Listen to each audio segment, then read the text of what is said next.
Bonjour à tous, heureux de vous retrouver pour ce numéro du décryptage sur Prime News TV Monde. Vendredi 27 décembre dernier, le chef de l'État, Patrice Talon, a reçu la communauté Peul au palais de la Marina. La question de la cohésion nationale était au cœur des échanges, nous en parlerons. Et puis à partir du 1er janvier 2025, la Direction générale des impôts va prélever une taxe de 1% sur les paiements supérieurs à 100 000 francs CFA. En troisième sujet, nous aborderons le triste événement de ce lendemain de Noël, le décès de l'artiste béninois Praouda. S'en sont suivies diverses déclarations avec des déballages à n'en point fini. Que comprendre de cette situation en attendant la date supposée de son inhumation prévue initialement pour le 16 janvier. On en dira un mot, tout ceci avec notre invité Stéphane Ahimorossou. Bonjour cher ami. Bonjour Stanislas et bonjour à nos amis internautes. Merci beaucoup, vous êtes journaliste, analyste des faits sociopolitiques, disponible pour notre plateau. Vous avez suivi la rencontre du chef de l'État avec la communauté Peul. On a suivi un peu les différents comptes rendus. On sait aussi que cette rencontre entre dans le cadre d'échanges francs avec pour objectif le maintien de la cohésion nationale surtout, parce qu'on sait que la communauté Peul est beaucoup plus encline à diverses stigmates de la société, on leur prête des intentions terroristes, on les stigmatise et tout. Donc le chef de l'État avait voulu échanger avec eux autour de certaines questions. Comment avez-vous trouvé déjà cette approche du président de la République? Oui, je trouve que le chef de l'État a été élégant dans sa démarche parce que vu la stigmatisation de cette communauté par rapport, tu l'as rappelé tout à l'heure, par rapport aux questions liées au terrorisme, par rapport à la gestion du pâturage, par rapport à d'autres faits sociaux également, cette communauté est quand même la cible de beaucoup d'injustices. Et donc, pour montrer que l'État est à leur côté, qu'ils ne sont pas des délaissés de la société, le chef de l'État a jugé certainement opportun de les rencontrer pour échanger avec eux et voir le fond du problème et de leur proposer quelques approches de solutions. Et je trouve que les échanges ont quand même été assez francs parce que ils se sont ouverts au chef de l'État qui a quand même fait des propositions allant, n'est-ce pas, donc dans le sens de la modernisation de la gestion du pâturage et allant également dans le sens, en fait, le chef de l'État a appelé à ce que cette communauté-là ne soit plus trop stigmatisée, parce que quand on dit terrorisme, ce n'est pas seulement, ce n'est pas les Peuls, ils ne sont pas seulement les seuls, ou bien ce n'est pas au sein de cette communauté qu'on recrute les terroristes. Donc je trouve qu'ils font partie intégrante de notre communauté, on doit pouvoir les accepter comme tels et arrêter de les voir tels que, en fait, de les peindre de la sorte. Donc je trouve que le chef de l'État, en faisant ça, lance quand même un appel fort à l'endroit de tous les béninois à considérer les Peuls comme nos frères, comme nos amis, et qu'ils ont quand même le droit de s'intégrer totalement et entièrement dans la société. Donc cette démarche du chef de l'État est quand même assez pertinente, assez juste, par rapport à la thématique qu'est la cohésion sociale. Tout à fait. Monsieur Aboubakar Tigani, membre de la communauté Peul et puis chargé de mission du chef de l'État, a à l'occasion dit ceci, je cite, la communauté est en danger, la communauté Peul est en danger et il faut qu'on vienne vous soumettre les faits, sinon ça ne va pas sur le terrain. C'est ce qu'il a dit à l'entame de la séance. Il faut dire aussi que cette communauté est sujette à des arrestations abusives sur la base de dénonciations calomnieuses, amalgame dans les arrestations pour raison de lutte contre le terrorisme, les représailles collectives, des incidents mortels mettant en cause des animaux et des éleveurs non transhumants dans la gestion du pâturage et des points d'eau. Autant d'éléments qui sont venus soumettre au chef de l'État. Mais Stéphane, est-ce que quelque part, l'accoutrement, la façon de s'habiller de cette communauté ne leur prête pas de mauvaises intentions? Peut-être, peut-être, mais le Parce que dire... souvent, leur visage n'est pas à découvert. Oui, mais est-ce que c'est de leur fait? Je trouve que la façon de s'habiller est culturelle. Et donc, qu'ils s'habillent ainsi, je pense que cela relève de leur culture. C'est comme si on dit que le popo qui nous sont païens et qui met, comment ils appellent le truc là, qui met un autre panier à son cou, que son accoutrement là est suspect. C'est comme aussi si on disait que le porte-novien qui porte son bomba et qui met son gobi là, que son habillement est suspect.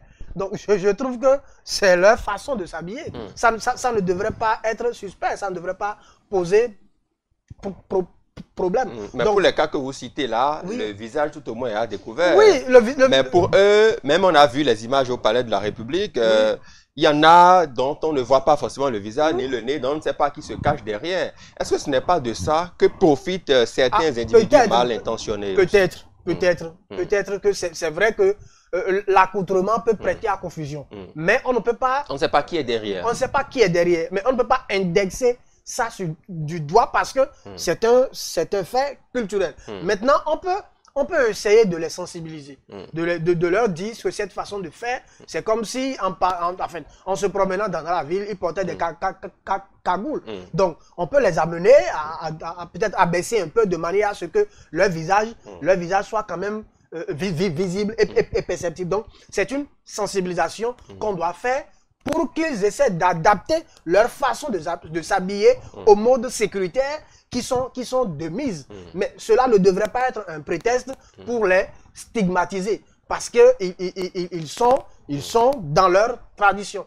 Maintenant, je trouve quand même que le chef de l'État, dans son approche, si tu le permets, il a quand même dit qu'il s'agira de sensibiliser les forces de l'ordre afin d'éviter les amalgames et d'assurer l'impartialité dans leurs interventions. Donc, je trouve que les forces de l'ordre également doivent faire preuve de professionnalisme et savoir dissocier les choses.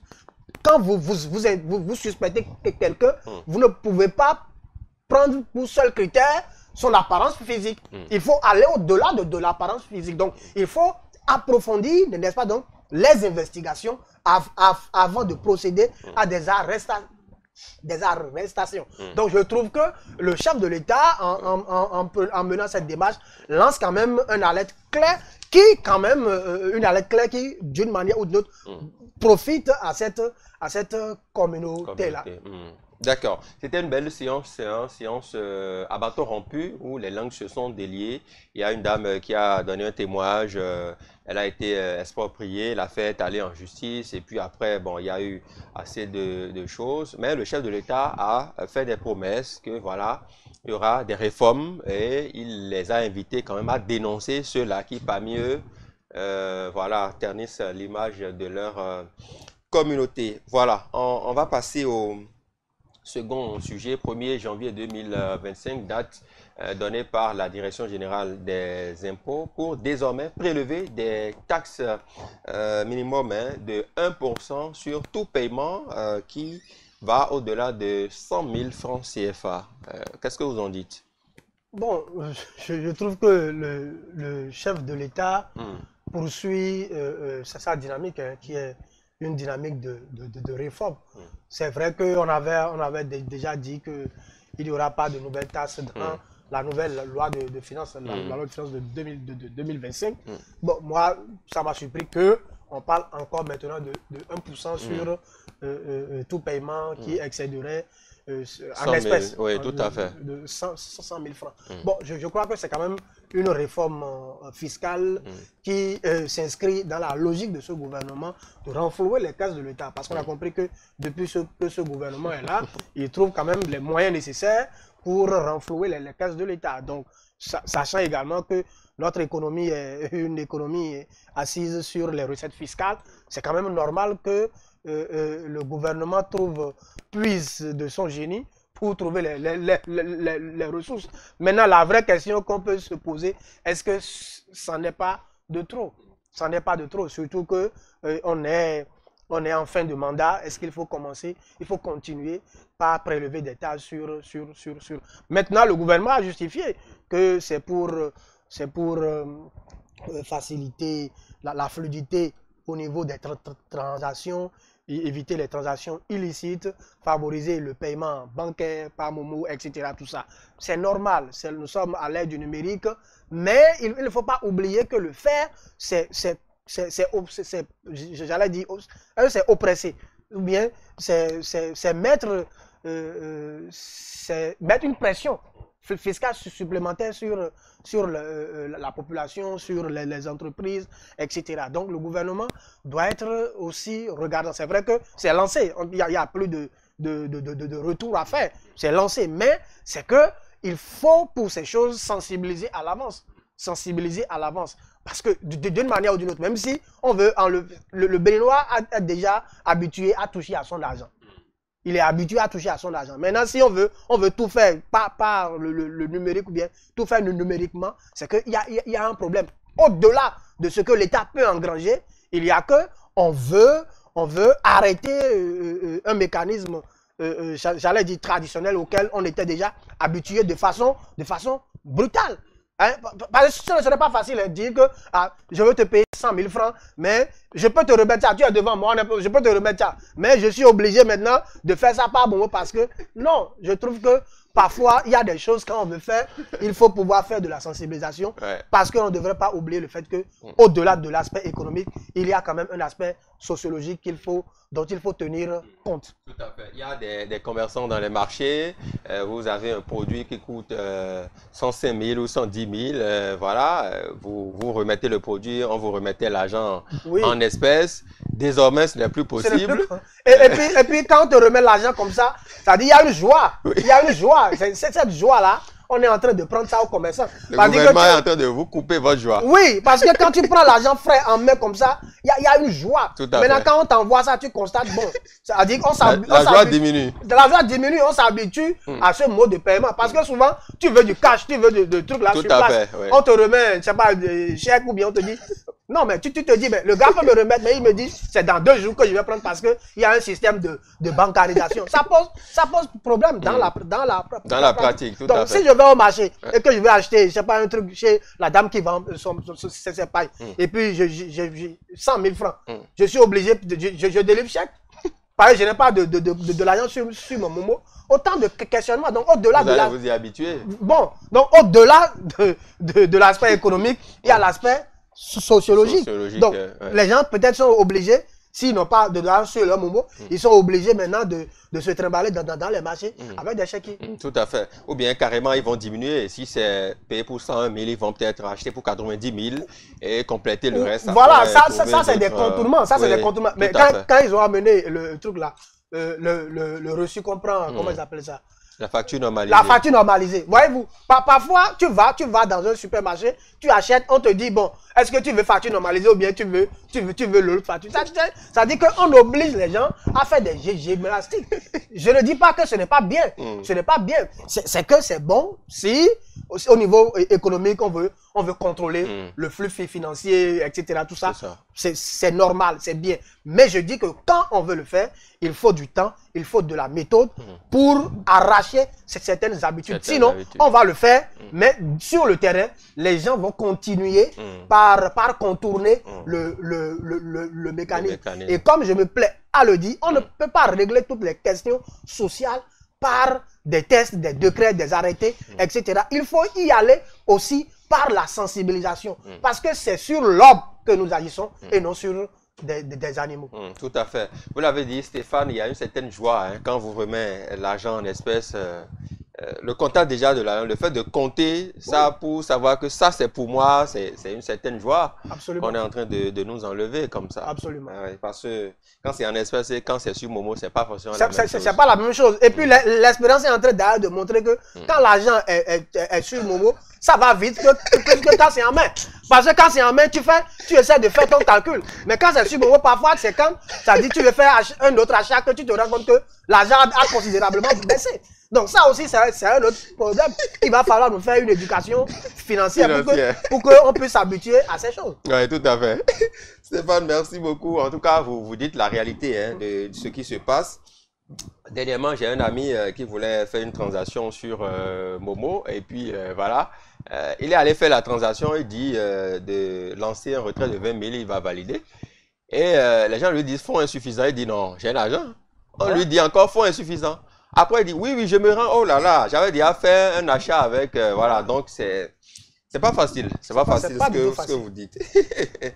Merci beaucoup. Parlons maintenant de ce troisième sujet qui n'est pas gai du tout, mais on est obligé d'en parler. C'est un concitoyen béninois qui a perdu la vie dans la nuit du 25 au 26 décembre 2024. C'est un artiste béninois, Praouda, que tout le monde connaît. Au-delà du décès et de la forme tragique de l'événement, de cette douleur-là qui pèse sur le monde musical béninois, sur tous les Béninois d'ailleurs.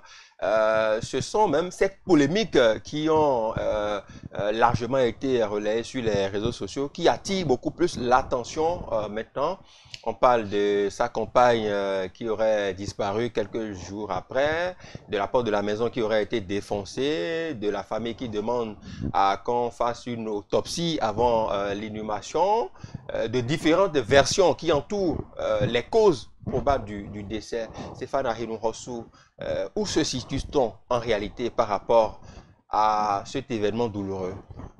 Je trouve que d'abord il faut dire toutes mes compassions à la famille éplorée, à sa fille, à sa femme et puis à tous ceux qui à restent. ses enfants, pas que sa fille, parce d'accord. il y a plusieurs versions. Certains disent qu'il a 2 enfants, d'autres disent qu'il en a 3, donc c'est beaucoup de choses. À ses enfants, qu'il m'en excuse, à ses enfants, à sa femme et puis à tous les membres de sa famille, et que Dieu l'accueille dans sa lumière, dans sa félicité.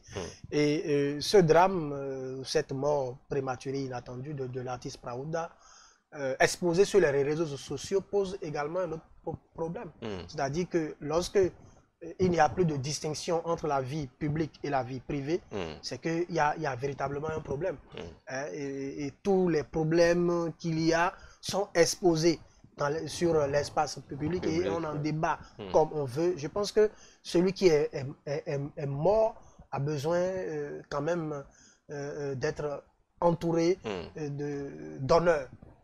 Et il y a des choses, quand ça se dit, quand ça se fait, ça pose un problème. Moi, j'ai eu un problème d'ordre moral. J'allais dire, quand j'ai vu que son corps était encore à la morgue, quand quelqu'un vient ou dit qu'on a besoin de l'argent pour lui faire, et c'est pas pour lui mettre de formol, je ne sais pas. Après, on dit que sa femme est partie. Après, on dit... Non, je trouve que c'est quand même un mélange qui n'est pas du tout bon pour l'image d'ailleurs de l'artiste qui est parti. Parce que un mort, d'une manière ou d'une autre, en tout cas en milieu fond chez moi, c'est sacré.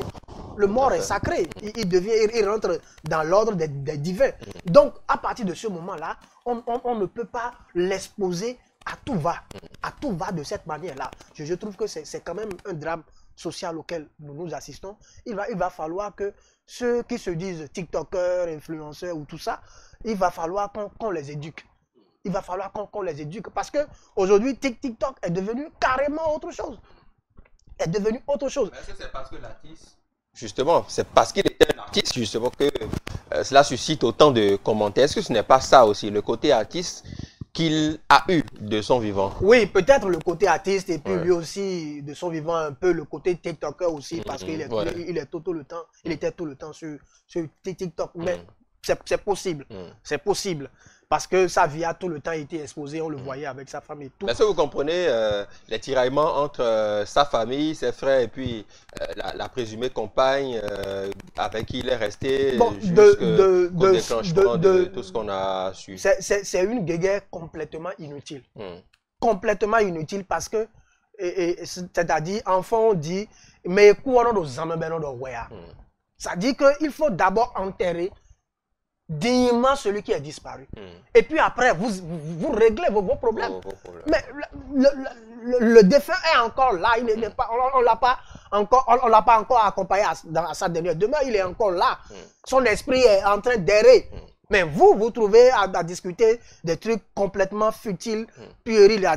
On a ramassé les bagages, comme si c'est les bagages de l'artiste maintenant, ce qu'il a pu acheter dans sa chambre là, qui devient la préoccupation. C'est une baisse de moralité qui ne dit pas son nom. À mon sens, c'est comme si on abandonne ce qui est essentiel au profit de ce qui est accessoire. Ce qui est accessoire. Maintenant, pourquoi la famille voudrait se préoccuper de ce que l'artiste avait dans sa chambre?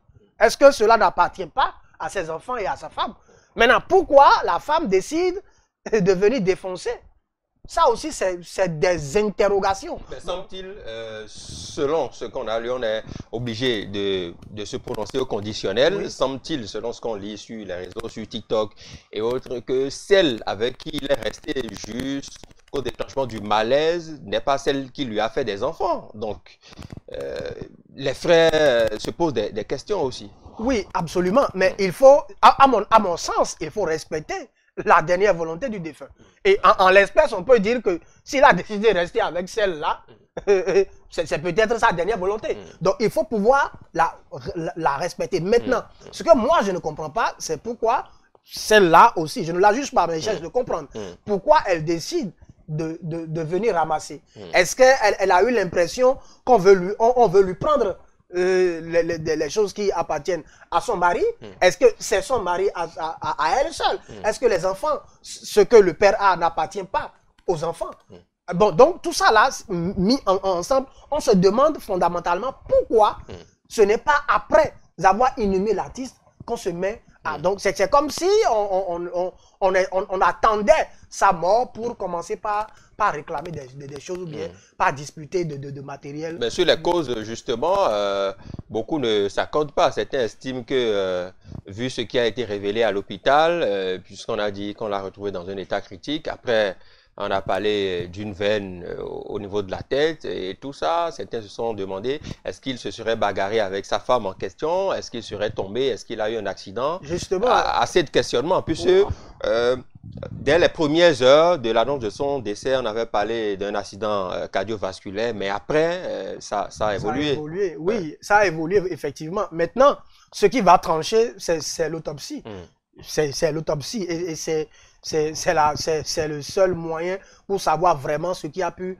Est-ce que, maintenant, l'autre interrogation, est-ce que les membres de la famille de l'artiste défunt ont les moyens pour faire l'autopsie? Si déjà, ils appellent à l'aide pour qu'on mette, en fait, pour qu'on l'amène à la morgue ou bien lui injecter le formol et tout ça, est-ce qu'ils ont les moyens, de le faire? L'un dans l'autre, c'est que ce n'est pas normal ce à quoi nous assistons, ce à quoi nous avons assisté. C'est vrai que d'habitude, quand on meurt, les versions divergent. Mais quoi, donc, fondamentalement, est-ce que c'est sa femme qui lui a fait ça? Est-ce que c'est un malheureux hasard et tout? Seul Dieu le sait. S'ils ont les moyens de faire l'autopsie, ils n'ont qu'à le faire et on saura définitivement qui est l'auteur ou pas de... Maintenant, si vous savez qui est l'auteur, qu'est-ce que vous allez faire? Est-ce que ça va ramener la personne? Ça va ramener l'artiste est parti.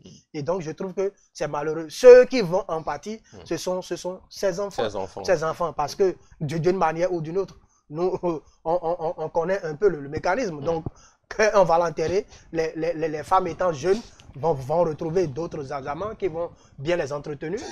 C'est les enfants qui vont souffrir de ça. Donc, il vaut mieux penser... Vous n'êtes pas sérieux, Stéphane. Non, c'est sincère, c'est sincère. On a vu, il y a des gens qui ont décédé, ça n'a pas fait 2 ans. On a vu leur femme.